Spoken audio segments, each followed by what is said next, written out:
Ação Elas Podem Mais, Março Mulher, está recebendo aqui ela que é formada em História, Filosofia e Psicologia na área da educação, pecuarista, né? Lá do sul de Mato Grosso, Carmen Lima de Albuquerque. Seja bem-vinda, dona Carmen. Obrigado, Rosângela, é um prazer estar aqui e vamos fazer parte, né, dessa conexão de mulher pode mais. Agora conta para nós como a dona Carmen veio parar em Pontes e Lacerda aí há mais de 40 anos. Conta para nós um pouquinho aí dessa sua vinda, dona Carmen. Então, a necessidade, né, de buscar recursos. Na época, eu era casada ainda e vim com meu esposo para cá. Ele veio com o intuito de colher sementes de braquiária, no qual era o único serviço que tinha na época. E aonde o marido vai, a mulher vai, né? E eu vim com a criança pequena, de 3 meses de idade, muito difícil. Chegamos aqui, não era nada daquilo que nós achamos que era. As coisas foram super difíceis de alinhar, de se encaixar, de arrumar um serviço, né? Mas então, nesse meio tempo, que graças a Deus eu encontrei com uma pessoa que trabalhava em uma farmácia lá em Fátima do Sul. E lá em Fátima do Sul eu trabalhava numa farmácia também. Olha só. E essa pessoa veio para cá e quando ele conseguiu me encontrar, ele me convidou para trabalhar na farmácia. Na época era a farmácia Avenida, ali que hoje é a farmácia da Shirley. Ah, sim. Entendeu? Aí eu aceitei, né? Porque eu já tinha um longo tempo de farmácia em Fátima do Sul. E eu falei, não, a necessidade que eu tinha era tão grande que eu tinha que ir trabalhar. Deixar filhos pequenos e vamos à luta, né? Aí trabalhei desse tempo, mais ou menos, foi de 85, eu acredito que foi final de 84 para 85, até 87. Em 87 saiu o concurso público para... A senhora já era professora lá em Fátima? Eu vim como pedagogia, né? Vim com pedagogia, mas nunca tinha trabalhado como professora. Entendi. Eu só fiz o curso, a gente faz os estágios, tudo. Mas como eu trabalhava em farmácia, eu não optei por trabalhar em sala de aula. Mas me valeu muito, né? Porque foi esse curso, foi esse pontapé que eu tive para mim poder fazer o concurso público do Estado, na qual eu tive o privilégio de ser a 4ª ou a 5ª que passei em primeiro lugar. Olha. Em Pontes e Lacerda. Graças a Deus, eu consegui tomar posse já final de 98 para 99. Fui trabalhar como professora. Logo em seguida, já fui para a coordenação da escola Mário Spinelli, trabalhei lá por uns 2 anos, como professora e como coordenação. E logo depois saiu a escola 6 de agosto, que foi construída na gestão do Dr. Dauri, que ele era prefeito, né? Aí ele fez uma reunião de alguns professores, e nessa reunião ele me convidou para participar da reunião. E ele simplesmente falou, fulano e fulano, né? Aí falou para mim, você vai ser a diretora da escola 6 de agosto. Eu? Monta a sua equipe e bora lá. Falei, meu Deus, tá bom, né? Eu sempre gostei de desafios. E montei minha equipe, graças a Deus a escola foi inaugurada. A escola teve um grupo de professores muito bom, a parte técnica, a parte administrativa, todas foram maravilhosas. Na verdade, eu deixei a escola com um nome. Logo em seguida, veio a criação da APAE. Na época, Maria Sinforosa, né? Ela era assessora pedagógica e me convidou para participar dessa reunião. E eu fui. Nessa reunião precisava se criar um conselho e também criar a diretora pedagógica. Foi como me convidaram para mim ser a diretora pedagógica. Mas nesse período aqui, você teve uma formação. Sim, né? sim. Para ser diretora precisava. Como é que foi essa história? Foi fazendo cursinhos, né? Aham. Foi fazendo curso, praticando de algumas reuniões, buscando conhecimentos, porque, na verdade, para a gente administrar um órgão, principalmente órgão público, a gente tinha que ter conhecimentos, né? Tanto é que eu trabalhei na educação por 19 anos e 9 meses, foram poucos em salas de aula, foram apenas 6 anos em sala de aula. O passar do tempo, todos foram como coordenador de escola e diretor pedagógico de escolas públicas. Essa formação de história, filosofia, você fez através? Sim, aí quando foi. Aí quando foi em 92, 93, apareceu um curso que a gente poderia fazer em Toledo, no Paraná. Longe. Você imagina, né? Era uma semana na estrada e uma semana na faculdade. Era uma graça, porque quando a gente resolveu fazer, era um grupo de professores daqui de Pontes Lacerda. Na época era 18, que eu me lembro, a maioria, né, que são amigos nossos até hoje, aposentaram também. Tem alguns que a senhora lembra? Tem. Aqui de Pontes Lacerda? A dona Zilmar Gajardoni, né? Olha que bacana. A Alcione Formaroli, a Cícera, que era de Comodoro, que eu não sei hoje onde ela mora, mas ela era muito amiga e fazia o curso junto com nós. A Margarida Cabral, a Rita Neuza, que hoje ela se encontra em Tangará da Serra. E outros mais que eu não me lembro no momento, né? Mas foi maravilhoso, porque foi um curso assim que a gente descobriu vocação que a gente nem tinha, né? Eu passei de pedagoga para filósofa, de filósofa eu passei para historiador, e de historiador vim para psicóloga, e assim eu consegui realizar o meu sonho, né? Terminei o curso e vim para Pontes Lacerda de volta com a cara e a coragem e pagar as despesas que nós gastamos com a faculdade. E nesse meio tempo a gente não tinha recurso para ir, nós tínhamos que fazer campanha, fazer promoção, buscar no governo do estado ônibus para fazer a nossa alocação de transporte para Toledo, porque tudo isso aí a gente não tinha condições, né? Enfim, Deus. Mas conseguimos vencer. Acredito que eu, como as minhas colegas, todas conseguiram vencer e chegar no objetivo que nós buscávamos. Agora, assim, ó, de todas essas diretorias de coordenação, na sua opinião, qual foi o mais desafiador para você? Foi pegar a PAI. Foi pegar a PAI como diretora, por quê? Porque a PAI não tinha um ponto, ela não tinha localidade, a gente ficava em um pontinho aqui, outro pontinho ali, e será que hoje vai dar? Era em casas. Primeiro a PAI começou a funcionar lá perto do Mário Spinelli, numa casa que arrumaram para nós. Aquelas crianças, aquela casa toda mal colocada, né? Não tinha piso, não tinha banheiro adequado, mas nós conseguimos. Nós ficamos lá por 2 anos. Depois, e não tinha recurso pedagógico, não tinha recurso para nada, para merenda escolar. A gente tinha que buscar no comércio, tinha que buscar nos feirantes, para poder manter a PAI funcionando. Não tinha transporte, meio de transporte, mas por meio do doutor André, que na época ele era deputado, ele conseguiu um ônibus para a gente, era não sei se você lembra, mas era um barato, um ônibus velho, né? Passou por uma reforma, nós ganhamos a reforma de uma oficina, né? E deu para rodar muito tempo mesmo. Saímos dali, fomos para uma outra casa, lá perto do fórum, ficamos lá por mais uns 2 anos, acho que 2 ou 3 anos, né? Um dia o finado Dauri, ele chegou para mim e falou para mim assim, você é filiado em algum partido? Eu falei assim, não. Ele, pois é, porque se for, você trata de sair, porque nós vamos construir a PAI. Falei, sério, Dauri, Dionir? Ele falou assim, nós vamos construir. Eu vou doar um terreno e você caça o jeito de construir. Não sei como, mas nós vamos construir. Beleza.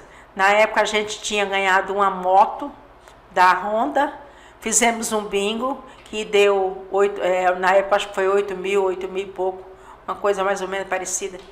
E nós começamos a construir, que foi lá onde a PAI é hoje. Ele deu aquele terreno e nós começamos a construir. Tanto é que quando eu saí da diretoria, que foi quando me deu o derrame também, né? Tive que afastar tanto do município como do estado, a PAI já tinha dado o pontapé inicial. Olha que maravilha!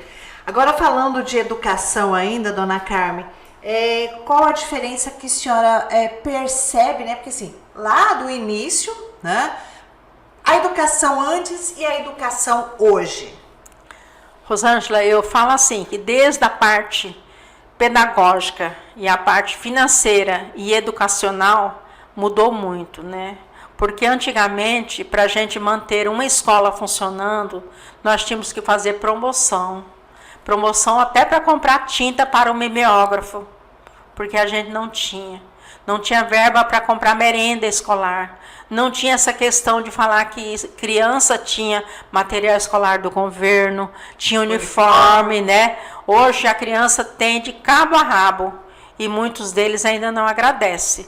Não sabe a dificuldade que era lá atrás. Antigamente a criança tinha uma camisetinha e tinha que lavar à noite para secar para o outro dia estar pronta, né? Era exatamente. A sacolinha era uma sacolinha daquelas piorzinhas que tinha.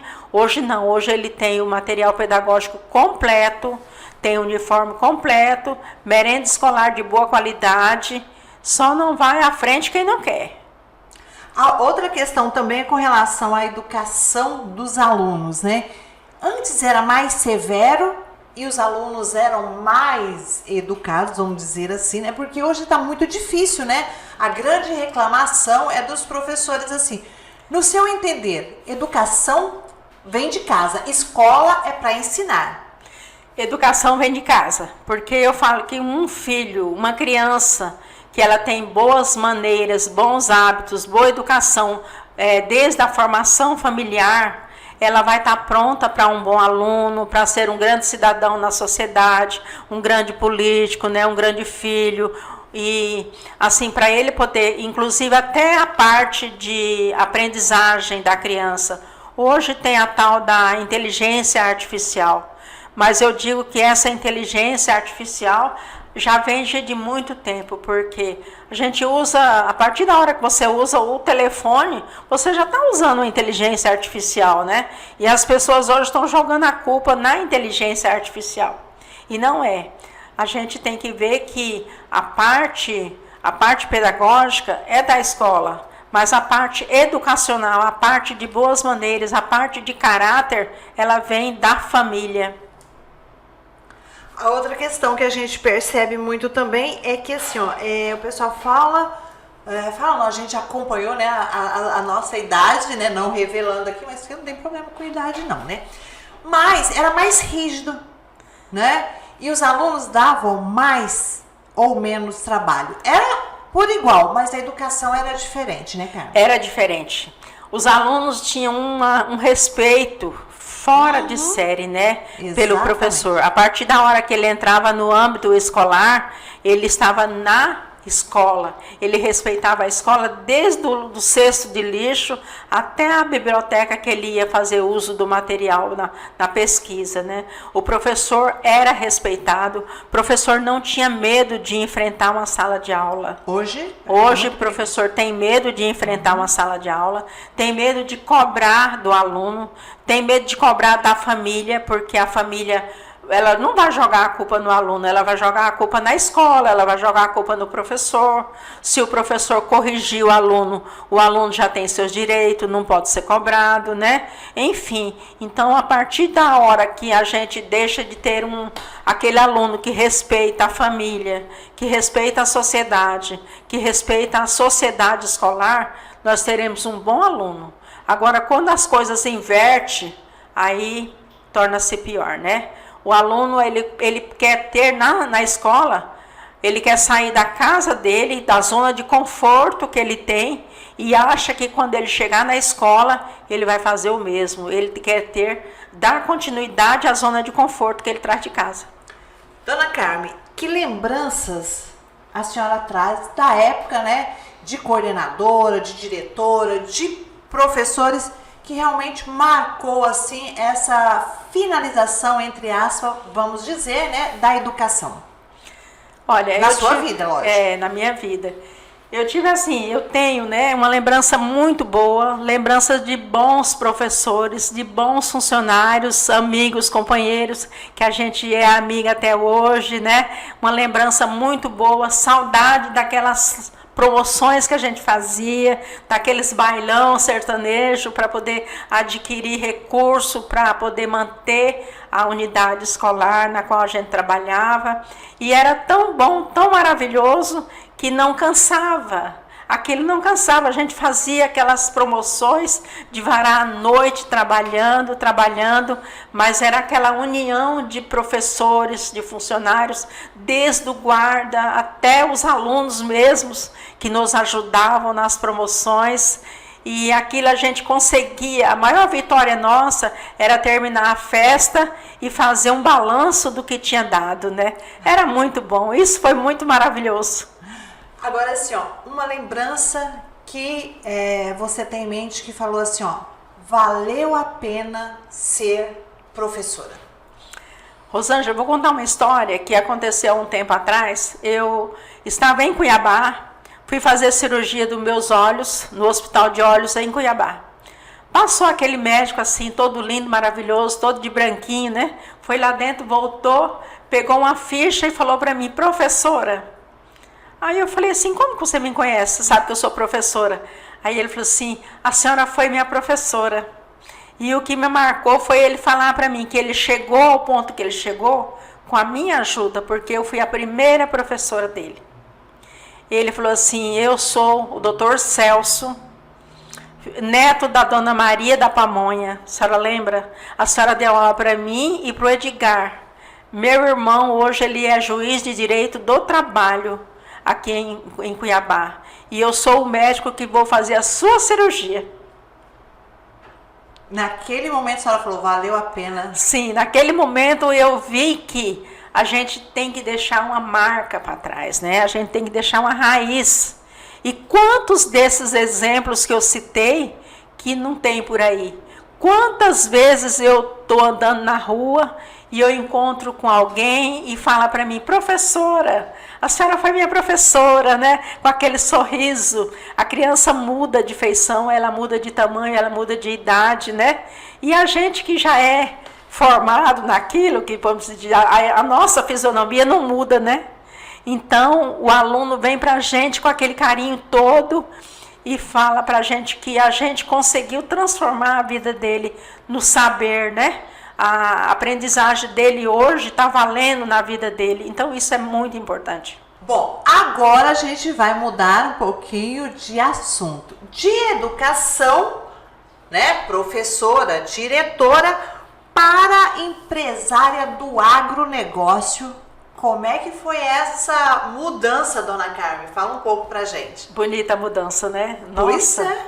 foi assim, eu nunca na vida pensei que algum dia eu teria o nome de pecuarista, produtora de leite, né? Produtora de leite é um nome muito forte, muito pesado, porque a gente pensa que produção de leite, ela só vem para alimentar a criança, e muito pelo contrário, ela alimenta uma sociedade. Porque a gente reclama, mas na verdade, qual é a lanchonete hoje que não tem um queijo? Qual é a lanchonete que não tem um café com leite? Então isso é produtora de leite, me engrandece demais, entendeu? E como é que foi essa mudança? Como é que se deu para a senhora aí, né, para a pecuária, para o agro? Então, logo após a minha aposentadoria, eu recebi aquele documento, né, do médico pesado, porque o médico foi e disse assim, a senhora pega esse documento e guarda, porque ele é muito, muito pesado para a senhora, não fica olhando nele não, que a senhora vai ficar mais doente ainda. Eu falei, por quê, né? Aí, realmente, a gente tá toda na ativa, e de repente você receber aquele documento que você está sendo aposentada por invalidez. uma pessoa que veio já com 16 cirurgias, né, ponte safena, cataterismo, angioplastias, enfim, tudo que você pensar que termina com GIA, eu passei por isso, já passei por isso. Então eu falo que hoje não é mais problema para mim. Mas assim, Rosângela, eu já tinha uma propriedade rural ali próximo do aeroporto, uma herança que eu recebi dos meus finados pais, né? E ela estava parada, praticamente parada. Por quê? Porque eu não sabia como que criava uma galinha. Eu não sabia. Eu sabia que carrapicho é carrapicho porque ele tem espinho, né? Mas o resto eu não sabia. E eu peguei, já tinha arrendado por 2 anos, depois estava pensando em arrendar novamente, né? E eu falei, o que vai ser? E pensando no futuro, sempre querendo um desafio, querendo buscar alguma coisa para fazer realmente eu ser uma produtora de leite. Aí, quando foi em 2011, na gestão do Newton Mioto, ele me chamou para fazer parte da agricultura, no qual era um grupo de agricultores familiares, que a gente tinha reunião quase que semanais, quinzenais, de acordo com a necessidade do assunto que saía naquele dia. E nesse encontro saiu um programa por nome de Balde Cheio. Né? O que era esse balde cheio? Era dar incentivo aos produtores que quisessem fazer parte daquele programa, tipo Senar, né? Que ia informar direito como que a gente poderia chegar a ser uma produtora de leite, né? E eu falei, eu posso? Ah, pode sim. Tanto é que eu fui participar do curso, foram por 2 anos, começamos em 8, acabou em 2. E eu fui a única mulher que participei. Olha só. E estou até hoje. E nesse curso Balde Cheio, né, eu fui vendo que quando eu cheguei lá, que eles vieram com o primeiro encontro, primeira orientação técnica, eu falei, meu Deus, falta muita coisa. Será que eu vou dar conta? Eu falei, será que tudo isso que está aqui eu vou conseguir fazer? Isso já em 2012, 2013, né? Aí, ó, cheguei o rei, né? Falei, não, o que for preciso, eu vou fazer. Aí, quando foi em 2014, já veio um outro técnico. E achou até que eu tinha evoluído alguma coisa, né? Mas ele um dia falou para mim assim, Dona Carmen, eu já passei de professora para Dona Carmen. Tanto é que hoje ninguém me conhece mais como professora. É Dona Carmen. Me conhece como Dona Carmen, né? Olha só. Aí ele chegou para mim e falou assim, Dona Carmen, a senhora sabe quanto que custa 1 litro de leite para a senhora? Eu achava que era quanto, Rosângela, eu queria receber no litro de leite. Aí eu falei, R$3,50, né? Aí ele falou assim, não é isso. Quanto que custa para a senhora produzir 1 litro de leite? Você falou, pronto. Falei, agora, né? Eu não sabia nada de financeiro. Eu sabia que eu devia. Eu estava devendo e muito, porque eu tinha eu consegui fazer um Pronaf, né? E aí fui investindo, falei, mas e agora? Aí fomos para uma orientação técnica e ele foi me explicar que precisava melhorar o rebanho, que precisava melhorar a parte do capim, que eu precisava fazer adubação, que eu precisava piquetear, fazer o rotacionado de piquete, né? Eu falei, nossa, agora o que eu vou fazer com tudo isso? Não, mas vamos lá, nós vamos orientar a senhora vai fazer. Que eles viram que eu tinha muita força de vontade, né? A minha força de vontade jamais, em momento algum, eu falei que eu não ia fazer. Eu vou fazer, eu vou conseguir. Tá. Aí eu consegui fazer alguns piquetamentos. Na época eu consegui fazer, era o pasto de 23 hectares, eu consegui fazer em 8 piquetes. Aí consegui fazer um plantio primeiro foi de cana. Eu comprei uma carroça de cana na época, por R$10. Olha só. E aí depois veio o capiaçu. Eu comprei mais um pouco da Unemate. Esse capiaçu na época não era capiaçu, eles falavam canará. Aí depois que foram estudando outros cursos, outras coisas, que realmente era o capim elefante, o capiaçu, enfim. eu consegui dar ao Nemate 200 quilos. Olha! Foi. Esses 200 quilos, olha que deu trabalho. Hoje, terminando, eu tenho 4,8 hectares de capiaçu. Olha que maravilha! E isso graças à insistência que aí estava na veia já a produtora, a pecuarista. Eu já tinha, assim, com todo aquele trabalho, né? Eu já tinha consciência de que eu já era uma produtora de leite. Então as pessoas falam assim, você é tirador de leite? Não, eu não sou tiradora, eu sou produtora de leite. Bem pontual. Aí quando foi em 2017, eu fui convidada pelo Sindicato Rural para mim fazer uma missão técnica em Goiás e Minas. Aí eu fui uma semana. Rosângela, quando eu cheguei lá, foi que eu vi que ainda eu tinha muita coisa para fazer. Eu falei, meu Deus, isso aí não vai acabar nunca, né? Mas conheci o Piracanjuba, conheci o Laticínio Bela Vista, conheci outras... Conheci a Universidade de Goiás, a Secretaria de Agricultura, conheci o Sindicato de Rio Verde. E cada lugar que a gente passava, eu levava um conhecimento que eu sabia que eu ia aplicar ali. Eu tinha a plena consciência de que eu falei, isso aqui eu vou aplicar lá. Qual que foi a sua maior dificuldade nesse período aí, né? Que você se descobriu produtora de leite? A maior dificuldade foi a financeira, né? Porque tudo que a gente vai fazer entra o financeiro, né? Tudo. E como é que você driblou isso? Eu fui fazendo financiamento pelo Pronaf, fui pagando, vendia gado, descartava, né? Porque eu achava que esse aqui já não tá bom, eu vou trocar por uma melhor. Aí eu ia descartando e fui pagando e fui fazendo o meu investimento. Hoje, Rosângela, eu tenho a propriedade de 23 hectares, ela tem 32 piquetes, 4,8 hectares de capiaçu. Eu tenho a ordenha toda mecanizada. Isso num período de aproximadamente 10, 15 anos? Não, 10 anos, 10 né? anos, de 14 anos para 2024. 10 anos. Aí eu tenho a ordenha toda mecanizada, tem resfriador, tem o transferidor de leite, tem a ordenha para 4 vacas. Entendeu? E aí você se tornou referência aqui, então, né? Porque todo mundo falou em leite, falou em dar palestra, a Carmen já está palestrando também. Sim, Aí eu virei uma referência, né? Eu acho que por causa da minha teimosia. Porque foi assim muito difícil mulher no ramo, né?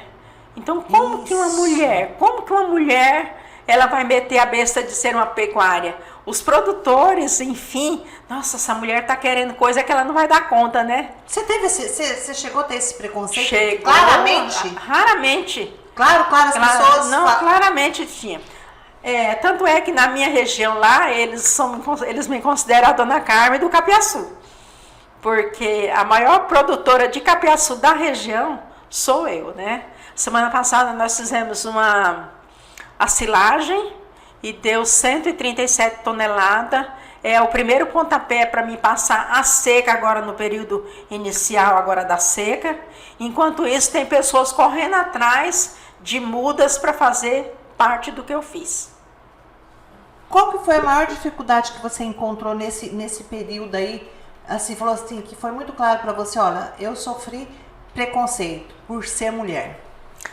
Rosângela, antigamente eu passava por isso, hoje não. Hoje eu sei que eu sou coroada como uma mulher, eu sou uma dona de casa, sou uma mãe de família, né? Sou uma pessoa da sociedade que investe com a cara e a coragem. Eu não tenho medo de entrar em lugar e sair, não tenho medo de lugar nenhum, eu vou para onde eu quero, eu saio da onde eu quero com a minha cabeça erguida. Porque mulher, ela pode estar onde ela quiser, né? E ela pode fazer o que ela quiser também. Então, eu sempre falo, inclusive eu tenho minha netinha, que ela fala, vovó, eu quero ser igual a senhora, poderosa. Ela fala que eu sou poderosa, né? Poderosa. Por quê? Porque a gente, como mulher, você tem que deixar aquela história, porque é homem que faz isso? Não, não é homem que faz isso, não, é mulher. O homem trabalha, ele come, ele dorme igual a mulher, né? E a mulher também. A mulher come, trabalha e dorme e vive igual um homem. Carmen, você já chega em lá, pô, como, pôr a mão na massa mesmo? Você vai lá, você trabalha no campo ou você só administra? Sim, não. Inclusive agora nesse último plantio que teve de capiaçu, eu estava com pressa de terminar e era 6 horas da tarde e era uma sexta-feira e eu não queria voltar no outro dia com os funcionários. Eu falei, enquanto a gente não terminar, nós não vamos. Então ainda eu e o funcionário fomos colocar a cana no suco por umas 2 ou 3 horas ainda. E a questão de dar toque nas vacas, entendeu? Fazer o protocolo, fazer o manejo, saber quando... Tirar o leite. Agora nem precisa mais, agora porque mas se precisar eu faço. Você entendeu? Eu sei quando... As minhas vacas, Rosângela, elas são controladas por números. Olha. Todas elas, a partir da hora que elas, com 30 dias de nascido, todas as fêmeas, elas levam o número na orelha. Então, aquela cria, ela vai crescer na minha propriedade, eu sabendo que aquela cria tem um número tal. Então, quando ela tiver adulta, eu sei quantos meses ela tem, quando ela nasceu, né? Quando ela vai estar pronta para ser protocolada para poder enxertar. Tá? Aí vem o procedimento do protocolo. Essa novilha, essa vaca, ela vai ser protocolada, tem os dias tal dela enxertar. Eu sei o dia que ela enxertou, o touro que cobriu ela e o dia que ela vai parir. Olha que controle. Carmen, que conselho você dá para as pessoas, principalmente as mulheres hoje que estão se destacando, né, e muito no agro, mas assim, ó, todo mundo quando fala ou do agro, fala só do grande, né? Ah, porque tem engenheira, porque... Que conselho ou que dica que você dá, né, para as pessoas que estão nos assistindo, que tem uma pequena propriedade e que fala assim, meu Deus, mas é pequena, vou demorar, não vai dar certo, que conselho que você daria?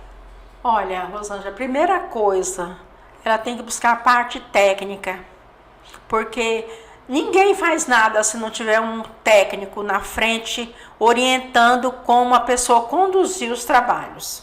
E segundo, não desanimar, ser assim persistente, né? Jamais falar, porque eu sou mulher e eu não posso fazer isso. Eu conheço algumas mulheres que têm... Ou porque a propriedade é pequena. Sim, a propriedade pequena. A propriedade pequena é mais difícil da gente dirigir uma propriedade pequena, porque administrar, que eu falo, porque a gente fala assim, eu não vou fazer tal coisa porque não compensa, porque não vale a pena. E eu digo que vale muito a pena, porque é nessa propriedade pequena que a gente nota o quanto que a gente é grande, né? Porque o trabalho que dá para você ter uma propriedade sadia, uma propriedade que você tenha condições de manter ela com atividades, frequência, principalmente assim, eu falo que a minha propriedade, Rosângela, é uma propriedade abençoada por Deus. E uma propriedade que, eu falo que é a única que tem nome, porque é a única que tem placa na frente, com o nome de Sítio Estrela Dourada. Esses dias passou um grupo de ciclistas e pararam na frente e começaram a tirar foto, né, deles na placa, tirar do jeito, tirar do outro. Aí uma pessoa falou assim para mim, eu passei lá no seu sítio hoje. Eu achei tão interessante, porque a gente não viu nome em lugar nenhum. E o da senhora tem nome. Eu falei, sabe por quê? Porque ali tem dono. Olha, que legal. Carmen, a gente não poderia de falar, né, dessa grandeza, dessa guerreira que é, sem a gente falar também de uma grande perca que você teve, né, com o Covid, mas sim, isso te fortaleceu. E eu quero perguntar para você assim, você era uma das pessoas que não acreditava em depressão. Como se deu isso, né, na sua vida? Como é que referência que você tem e o que você tem a dizer? Rosângela, eu não acredito na depressão. Eu não acreditava, não, eu não acredito. Porque a partir da hora que você deixa ela vir até você, você não tem mais conserto. Porque a pessoa com depressão, ela é uma pessoa deprimida no ambiente de trabalho, na sociedade, na família, aonde ela estiver, ela transmite a depressão. Então, assim, eu tive, todo mundo sabe, uma perca muito grande, que foi a minha filha, a única filha que eu tinha. Ela faleceu aos 38 anos, foi a primeira gestante que faleceu no Brasil de Covid. Ela faleceu em Goiânia no dia 26 de julho de 2020. Mas no dia 23 de junho, nós encaminhamos elas a Goiânia. Não foi por luxo, não foi por graça, não foi por nada. Foi porque nós não achamos vaga em lugar nenhum. Com muito sacrifício, no dia 26 de junho, ela foi transferida para Goiânia. Lá ela ficou 33 dias em coma. Fizeram todos os procedimentos necessários para fazer. E ela nós não conseguiu recuperar ela. A neném, com 46 horas de vida, ela foi transferida na UTI aérea para Santa Casa Neonatal, em Cuiabá, no qual a minha nora, que hoje ela cuida dela, ela veio com a menina, ela que acompanhou, foi a primeira mãe que ela conheceu. Mãe que eu falo, mãe do coração, uma mãe que segura as pontas até hoje, né? Então, assim, foi a primeira mulher que a minha neta teve contato. Foi a minha nora Paula Evelyn, que cuida, né? E assim, na época, eu até achava que eu ia cair numa depressão que não ia ter tamanho. Eu falei, pronto, agora vai acabar, né? Vai acabar de vez. Tanto é que eu comecei já a passar mal desde o dia que ela internou. Até o dia que ela faleceu, até o dia que enterrou, passou uns meses depois, e eu sempre naquela expectativa, meu Deus, me dá força. E meu filho sempre falou e fala, mãe, a senhora não pode ficar doente. Mãe, a senhora não pode ficar doente, porque e nós? Aí eu falo, beleza, né? Eu não posso ficar doente porque eu tenho que cuidar de vocês. E quem cuida de mim? E quem vai cuidar de mim? Não, mãe, a senhora é forte. E esse forte é o que me fortalece. Essa palavra forte que ele me fala, forte, me fortalece, sabe, Rosângela? Mas um tempo atrás, eu sem conseguir dormir direito. Aí eu procurei uma profissional, a pessoa foi e falou assim, você tem que aceitar que você tem problema e você merece ser cuidada. Você tem que entender que o problema que você tem não é só seu, é de muita gente. Então, para você continuar sendo essa pessoa forte que você é, você precisa se dar o luxo de ter uma pessoa cuidando de você. Foi quando eu aceitei a ter uma profissional me acompanhando, para gente, não para pirar de vez, né? Mas uma profissional que me atende, que me aconselha, a gente conversa os assuntos desde coisas íntimas até financeiro, e eu consegui, através de todo esse tempo que eu venho passando, a entender, Rosângela, que a depressão, a pessoa se dá o luxo de ter a depressão, porque eu falo, a depressão, show, vai embora. E a gente tem que entender também que o sofrimento, a gente não pode ficar dando lugar para ele. Você tem que buscar uma razão do sofrimento, mas você tem que dar uma razão também para ele ir embora.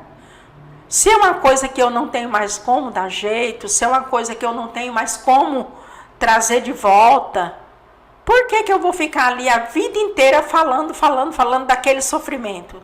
Ninguém é obrigado a ficar me escutando a vida inteira. Então eu falo assim, é meu? É, mas eu tenho que me desprezar aquele sofrimento e ir à luta, porque eu sei que eu tenho uma família, eu tenho amigos, eu tenho a sociedade que depende de mim. Hoje, Carmen, depois de tudo isso que você já passou, né? Se você tem alguma coisa que você ainda gostaria de realizar? Tenho.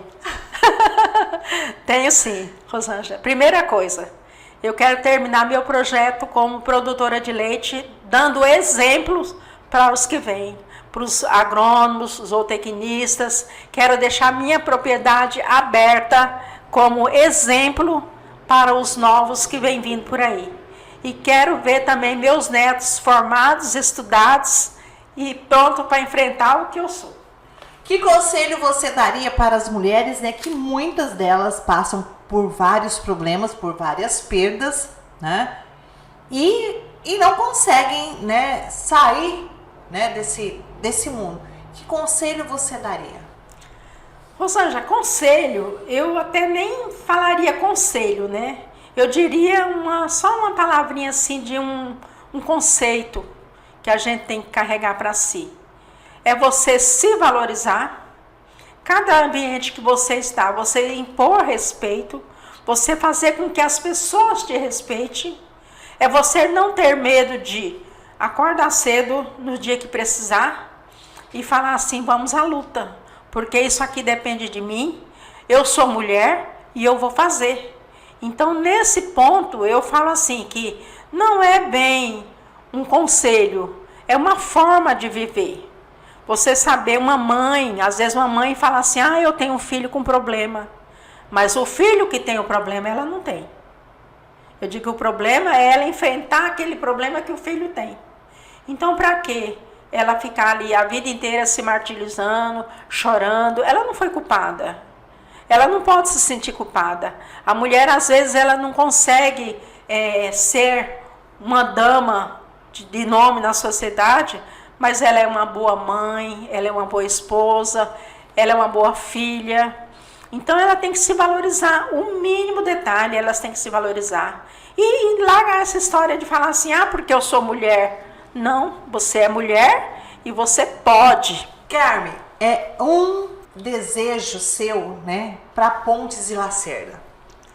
Nossa, forte, né? Olha, Rosângela, meu desejo para Pontes e Lacerda é ver uma cidade moderna. Nós sabemos que Pontes e Lacerda ela está alavancando a produção da pecuária, da agricultura. Então demorou para que isso acontecesse.